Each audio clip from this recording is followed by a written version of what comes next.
बेटे आज हम करते हैं समास। ठीक है, तो समास, पहले तो समास होता क्या है हम ये देखें, क्योंकि so many times there is definition, घुमा फिरा के डेफिनेशन दी जाती है कि समास होता क्या है। तो डेफिनेशन समझने के लिए हमें डेफिनेशन याद तो नहीं करनी, केवल उसे समझना है। तो समझने के लिए क्या है बेटे समास में, समास में हमेशा दो पद होते हैं, यानी दो होते हैं, अक्षर होते हैं, जैसे राज और कन्या। ठीक है, इन दोनों को जब जोड़ दिया जाता है तो ये समास हो जाता है। दो परस्पर संबंधित शब्दों को जब जोड़ा जाता है तो समास होता है। ये शब्दों का जोड़ है। ठीक है, इसका विग्रह करने पे, जब हम इसका विग्रह करते हैं तो बीच में कारक चिन्ह आ जाता है, जैसे राजा की कन्या, कारक चिन्ह आ जाता है। इसमें दो पद हैं, एक पूर्व पद, एक पिछला पद, पहला पद, दूसरा पद। ठीक है, अब इसके भेद पे ही डिपेंड करता है कि ये कौन सा समास है। अब मैं सारे नाम लिख रही हूँ, फिर उसके बाद थोड़ी थोड़ी डेफिनेशंस देखते हैं। ठीक है, पहला है, हम करते होते हैं द्वंद्व समास, याद है आपको, है ना। द्वंद्व को ऐसे भी हम लिख सकते हैं। ओके, दूसरा हम करते होते हैं द्विगु समास। द्विगु को हम ऐसे भी लिख सकते हैं, 1 2।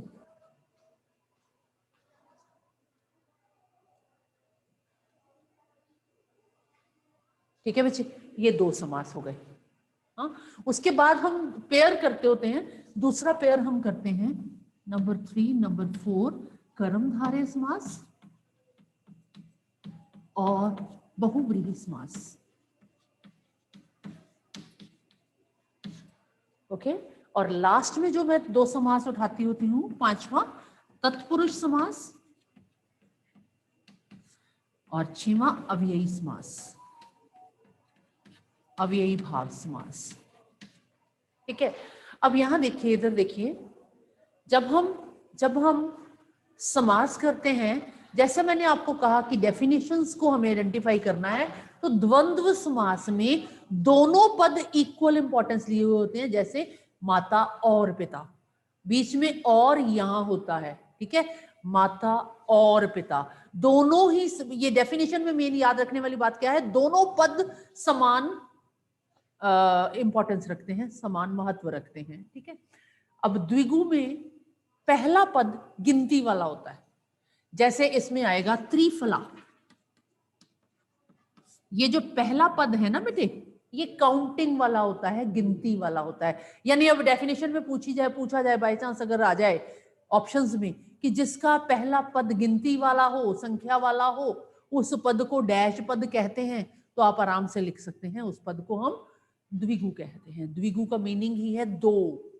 ठीक है, काउंटिंग वाला होता है। ओके जी, देन कर्मधारय समास में जिसका पहला पद विशेषण हो, दूसरा पद विशेष्य हो, एक विशेषण एक विशेष्य। जैसे इसका एग्जांपल हम लेते होते हैं, कौन सा, महात्मा, एक विशेषण एक विशेष्य, पहला पद विशेषण, दूसरा पद विशेष्य। महान आत्मा, महान आत्मा है जो, हम ऐसे लिख देते हैं। ठीक है, महात्मा। क्लियर बच्चे, महात्मा महान आत्मा है जो। ठीक बच्चे, इसके बाद बहुव्रीहि, दोनों पद, दोनों पद का कोई अर्थ ना रह के कोई तीसरा पद विशेषता ले जाए, जैसे दशानन। अब ना 10 की इंपॉर्टेंस है ना आनंद की इंपॉर्टेंस है, it is indicated someone else. ठीक है, दोनों पद प्रधान ना होकर किसी तीसरे पद की ओर संकेत कर रहे हैं, ये होगा बहुव्रीहि समास। ठीक बच्चे, उसके बाद है तत्पुरुष।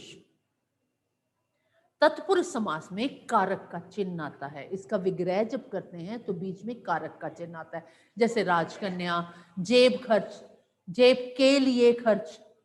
ठीक है, तो के लिए बीच में आ गया। ऐसे ही विद्यालय, विद्या के लिए आलय, विद्या रूपी धन, विद्याधन। ठीक है, रूपी वर्ड आ जाता है इस तरह, सॉरी रूपी तो कर्मधारय में जाएगा, इसमें मतलब कारक का चिन्ह हमेशा आता है। ओके, भय आतुर, भय से आतुर। ओके, देन अव्ययी भाव समास। अव्ययी भाव समास में क्या होता है, दोनों पदों में पहला पद प्रधान होता है। जैसे मैंने आपको बताया अव्ययी में एग्जाम्पल होता है हमेशा यथाशक्ति। अब शक्ति तो है लेकिन इंपॉर्टेंस किसकी है, इसकी। इसमें पहला पद प्रधान होता है हमेशा, ठीक है। अव्ययी का ध्यान रखना है, इसमें पहला पद प्रधान होता है। अब एक बार दोबारा रिकॉल कर रहे हैं, द्वंद्व में, लुक एट मी, द्वंद्व में दोनों पद समान, ठीक है। द्विगु में पहला पद गिनतीवाचक, ओके। कर्मधारय में पहला पद विशेषण। बहुव्रीहि में दोनों पदों का कोई मतलब नहीं, कोई तीसरा अर्थ निकलता है, ठीक है। दोनों पद इतनी विशेषता नहीं लेते जितना तीसरा। और तत्पुरुष में कारक का चिन्ह। अव्ययी भाव में पहला पद प्रधान। प्लीज इस बात को याद रखना है, क्योंकि अगर बाय चांस अचानक आपको डेफिनेशन टाइप आ जाए, बीच में ऑप्शंस दी हो, तो हम उसमें से चुन सके, ठीक है। जैसे मैं आपको एक प्रश्न ही देती हूँ, क्या प्रश्न होगा कि जब पहला पद प्रधान हो तो वह समास डैश समास कहलाता है। अब बीच में से इनमें से कोई भी चार लिख दूं, आपको एप्रोप्रिएट चुनना है अव्ययी भाव समास, ठीक है। जब दो पद दिए हुए हो, दोनों पदों में से कोई तीसरा ही अर्थ निकलता हो, तो उसे हम बहुव्रीहि समास कहेंगे। जब दो पद हो जिसमें एक विशेषण हो एक विशेष्य हो, तो उसे हम कर्मधारय समास। यानी डेफिनेशंस ना करके भी हम डेफिनेशंस कर रहे हैं यहाँ पे, ठीक। तो समास में, द्वंद्व में हमेशा हमेशा हमेशा और यहाँ वाले यानी मैक्सिमम ऑपोजिट वर्ड्स होते हैं इसमें सारे। माता पिता, पाप पुण्य, दही बड़ा, ऑपोजिट वर्ड्स होते हैं इसमें सारे, ठीक है। द्विगु में काउंटिंग वाले, त्रिफला, तिरंगा भी इसमें जा सकता है। तिरंगा इसमें जा सकता है और दूसरी जगह कहाँ जा सकता है, बहुव्रीहि में भी जा सकता है, ठीक है। भारत का झंडा उधर भी जा सकता है, इधर भी जा सकता है। तीन रंगों का समूह, कुछ भी हो सकता है तिरंगा, ठीक है ना। मैंने आज तिरंगे चावल बनाए, तिरंगे तीन रंगों वाले चावल, वो भी उधर भी जा सकता है, इधर भी जा सकता है, बहुव्रीहि में भी जा सकता है, ओके। देन कर्मधारय महात्मा है। महात्मा महान आत्मा है जो, ठीक है। ऐसे ही इसमें मैक्सिमम वर्ड होते हैं। पुरुषोत्तम बहुत ही आम शब्द है, बहुत ही आने वाला। पुरुष में उत्तम है जो, है ना। लेकिन पुरुषोत्तम को हम दूसरी तरफ भी ले जा सकते हैं, बहुव्रीहि में भी ले जा सकते हैं। पुरुषों में उत्तम है जो श्री राम ब्रैकेट में लिख के, तो हम उसे बहुव्रीहि में भी ले जा सकते हैं, ठीक है। अब एक दंत शब्द है। अब एक दंत सिर्फ गणेश जी को कहा जाता है। एक दांत है जिसका तीसरा ही वर्ड है गणेश जी, श्री गणेश। ऐसे ही दशानन, ठीक है। नीलकमल, कर्मधारय में नीला कमल है जो, ठीक है। एक बात बहुव्रीहि में और ध्यान में रखनी है, जैसे पीतांबर वर्ड है, मैं मैक्सिममली कहती हूं अंबर वाले सारे शब्द हमें कर्मधारय में लेके जाने हैं। पीला अंबर है जो, है ना। अगर अचानक पीछे स्त्रीलिंग बना देते हैं हम, जैसे श्वेतांबर, ये श्वेतांबर है जो हम ले गए कर्मधारय में। अगर मैंने इसे लिख दिया श्वेतांबरी, अब इसे हम कर्मधारय में नहीं ले जा सकते। श्वेत वस्त्र हैं जिसके, कौन बताना पड़ेगा, है ना, सरस्वती या गंगा, हमें यहां बताना पड़ेगा। जहां पीछे स्त्रीलिंग हो गया ना, वहां हमें उसका बताना पड़ेगा कि ये कौन है। बात समझ में आ गई, ठीक है बेटे। ऐसे ही श्वेतांबरी की जगह पे आ जाए, ना, so many words are there, okay. चल आगे, तत्पुरुष में क्लियर हो गया। इसमें सारे कारक के चिन्ह आने हैं। कारक के चिन्ह, संबोधन कारक नहीं आता, कर्ता कारक नहीं आता। संबोधन तो होता है ना, मुझे, मैंने आपको बुलाया, वो इसमें आएगा ही नहीं किसी तरीके में। कर्ता भी नहीं आएगा, ठीक है। इसमें तकरीबन वो आएंगे, कर्म आएगा, करण आएगा, अपादान आएगा, ठीक है, संबंध आएगा, या फिर अधिकरण आएगा, इसमें वही आते हैं। और अव्ययी भाव में सेम वर्ड भी आते हैं। यथा वाले सारे वर्ड, है ना, भर वाले सारे वर्ड, प्रति, अच्छा ऊपर लिखती हूं, भर वाले सारे वर्ड, प्रति वाले सारे वर्ड, या रिपीटेड शब्द, जैसे गांव गांव, गली गली, घड़ी घड़ी, दिनों दिन, रातों रात, सेम वर्ड जब रिपीट होता है वो भी अव्ययी में जाता है। अब जैसे घड़ी घड़ी, घड़ी घड़ी का विग्रह क्या करेंगे आप? घड़ी घड़ी, बार बार, घड़ी घड़ी, घड़ी घड़ी, है ना, बार बार। ओके, वह मुझे घड़ी घड़ी तंग कर रहा है, बार बार तंग कर रहा है ना।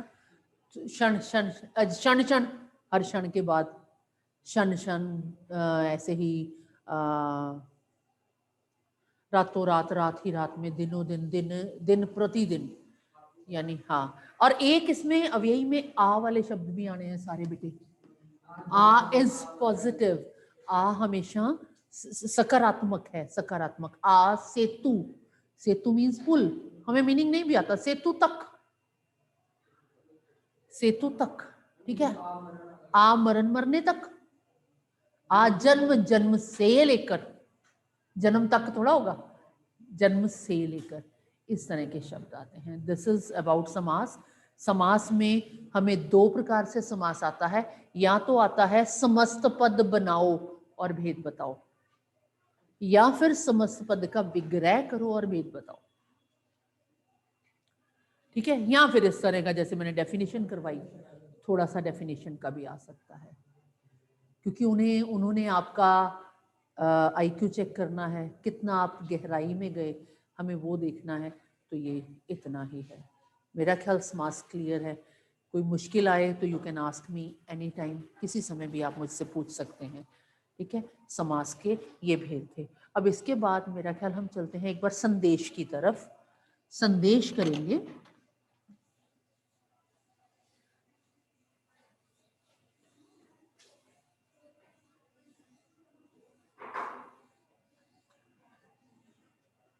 अब सबसे पहली बात बेटा, संदेश लिखते हुए, संदेश है क्या? संदेश क्या है? जो हम मैसेज भेजते हैं। जैसे सपोज कर लो आगे नव वर्ष आने वाला हो तो हम मैसेज भेजते हैं, है ना। जन्मदिन आने वाला है, प्रबल का जन्मदिन आने वाला है, कोहिनूर का आने वाला है, या मेरा आने वाला है, तो आप संदेश भेजते हैं। आप जब संदेश भेजते हैं, एक तो संदेश होता है कि जैसे हमने वैसे ही संदेश भेज दिया, आपको जन्मदिन मुबारक हो। ये हमें खास इंप्रेसिव नहीं लगता, हमें बहुत अच्छा नहीं लगता। तो हम क्या करते हैं, उसको और अच्छा बनाने के लिए कोई फोटो लगा देते हैं साथ में, कोई केक की पिक्चर लगा दी, कोई टोपी लगा दी, या कुछ और करते हैं, या कुछ और क्रिएटिव बैकग्राउंड कोई अच्छी लेके उसके ऊपर हैप्पी बर्थडे स्टाइल से लिखते हैं और फिर संदेश भेजते हैं। या फिर क्या करते हैं, हम किसी वक्त कोई कोट उठा लेते हैं, कोटेशन उठा लेते हैं, है ना, उसको उसके ऊपर लिखते हैं कि हमारा कुछ जो संदेश है ना कुछ यूनिक हो। बाकियों के भेजे हुए स्टे ब्लेस्ड तो सारे भेजते हैं, लेकिन बाकियों के भेजे हुए से मेरा कुछ अलग हो, है ना, वही संदेश होता है। संदेश, संदेश अच्छा बुरा कोई भी हो सकता है। किसी वक्त बुरा बुरा संदेश भी भेजना पड़ता है हमें, किसी की बुरी खबर भेजना संदेश होता है, खबर भेजना। पहले पहले संदेश भेजे जाते कबूतरों पे, फिर घोड़ों पे, हमें उनसे क्या लेना देना। हम तो आज के आधुनिक युग के हैं, हम लिख के भेजते थे संदेश, चिट्ठियां भेजते थे, उसमें संदेश भेजते थे। अब वो भी खत्म हो गया, तो हमारा सीधा व्हाट्सएप आ गया। लेकिन व्हाट्सएप पे भी संदेश भेजते हुए हम बहुत कुछ करते हैं, उसमें बहुत कुछ करते हैं, वही संदेश है, ठीक है। तो संदेश, एक तो ये चीजें जो है ना एक ब्लॉक में बंद की जाती हैं, इस बात को ध्यान रखना है। विज्ञापन हो, संदेश हो, इसे हम बॉक्स में बंद करते हैं, ठीक है। अब संदेश में क्या करेंगे, जो संदेश लेने वाले हैं वो हेडिंग देंगे पहले ऊपर कि हम ये संदेश, जन्मदिन, है ना, शुभ जन्मदिन या कुछ भी। फिर हम लिखेंगे यहाँ पे हम डेट, दिनांक, फिर लिखेंगे समय। वैसे डेट इधर लिखी जाती थी, दिनांक समय इधर लिखा जाता था, लेकिन अब कंप्यूटराइज होने के कारण, अपनी कन्वीनियंस देखने के कारण सब कुछ लेफ्ट पे भी चल रहा है। अभी भी अगर आप इधर तारीख लिखें, इधर समय लिखेंगे तो ठीक होगा, ठीक है। और समय क्या लिखेंगे, एग्जामिनेशन में बैठे हैं, एस्टिमेटेड सा समय लिखना है, कोई एक्यूरेट समय लिखने की जरूरत नहीं, 1 मिनट हो या 2 मिनट हो या, no no need, no need, है ना। उस समय एस्टिमेटेड सा, आपसे 9 से 12 के बीच में पेपर दे रहे हैं, तो आप उसके दौरान उसके बने कुछ भी आप उसका समय लिख सकते हैं, ठीक है। समय लिखने के बाद जो आप संदेश देना चाहते हैं वो संदेश लिखेंगे, और नीचे लिखने वाले का नाम, ये संदेश किसकी तरफ से है, फिर इसे हम बॉक्स में बंद कर देंगे। दैट्स ऑल, यही संदेश है, कुछ खास नहीं है। संदेश इस बार हमारे पाठ्यक्रम में इंट्रोड्यूस हुआ है, हमें इसे थोड़ा सा ध्यान देना है। कुछ नहीं है, बिल्कुल सरल और स्पष्ट है, ठीक है। इसमें कुछ भी अजीब या अनोखा या इस तरह का कुछ नहीं है।